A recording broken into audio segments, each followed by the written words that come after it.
తెలుగు చలనచిత్ర పరిశ్రమకు దొరికిన ఆణిముత్యాలలో విక్టరీ వెంకటేష్ కూడా ఒకరు.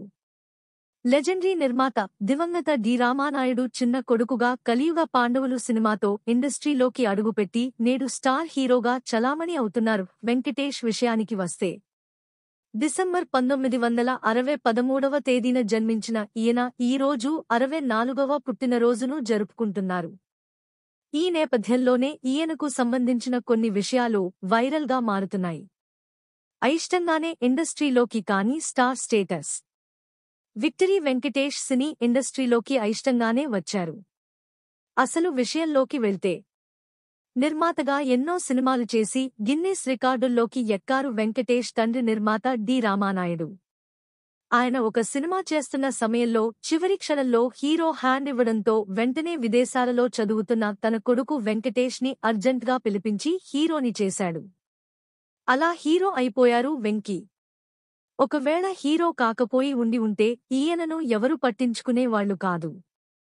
అయితే సినిమాల్లోకి వచ్చిన తర్వాత తనకంటూ ఒక మార్క్ చూపించుకున్నారు. ముఖ్యంగా అగ్ర హీరోల్లో ఒకరిగా లక్షలాది మంది అభిమానులు ఆరాధించే హీరోగా, ముఖ్యంగా ఆడవారి ఫేవరెట్ హీరోగా మారిపోయారు.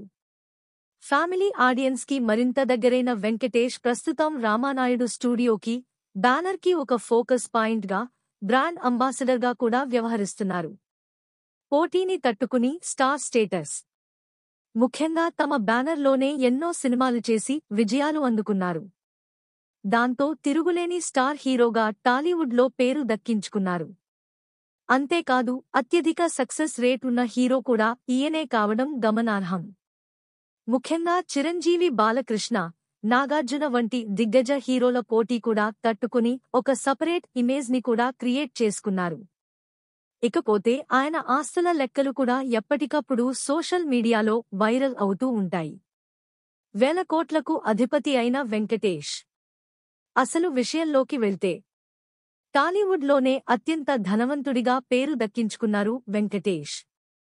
తండ్రి నుంచి ₹1,000 కోట్లకు పైగా ఆస్తులు వారసత్వంగా పొందిన ఈయన తన సంపాదనలో మరో ₹1,200 కోట్లు దాచిపెట్టాడని సమాచారం. నాగార్జున తర్వాత టాలీవుడ్లో రెండో అతిపెద్ద సంపన్నుడిగా నిలిచారు వెంకటేష్. హైదరాబాదులో వెంకీకి ఒక లగ్ హోమ్ కూడా ఉంది. అది కోట్ల విలువ చేస్తుందట. దీంతో పాటు రామానాయుడు స్టూడియో ప్రొడక్షన్ సంస్థలు కూడా ఉన్నాయి. ఇక వైజాగ్లో ఒక స్టూడియో, హైదరాబాదులో 2 స్టూడియోలు వీరి సొంతం. అంతేకాదు లగ్జరీ కార్లు, బైకులు కూడా ఉన్నాయి. ముఖ్యంగా రియల్ ఎస్టేట్ రంగంలో ఎక్కువగా పెట్టుబడులు పెడతారు వెంకటేష్. అలా వందల ఎకరాల భూములు కొనుగోలు చేసినట్లు తెలుస్తోంది. ఇక చెన్నైతో పాటు హైదరాబాద్ వంటి మహానగరాలలో భూములు ఉన్నాయి. ముఖ్యంగా తన అన్న, నిర్మాత సురేష్ బాబు తో కలిసి పెట్టుబడులు పెట్టారని, కలిసే వాటన్నింటినీ మెయింటైన్ చేస్తున్నట్లు సమాచారం. ముఖ్యంగా వ్యాపారాలలో భాగస్వాములుగా ఉన్నా ఎవరి ఆస్తులు వాళ్లవేనని, అలా 2,000 కోట్లకు పైగానే వెంకటేష్ ఆస్తి ఉంటుందంటూ వార్తలు వినిపిస్తున్నాయి.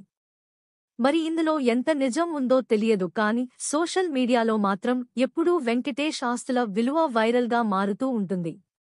మా వీడియో మీకు నచ్చినట్లయితే లైక్ చేసి అలాగే సబ్స్క్రైబ్ చేసుకోండి.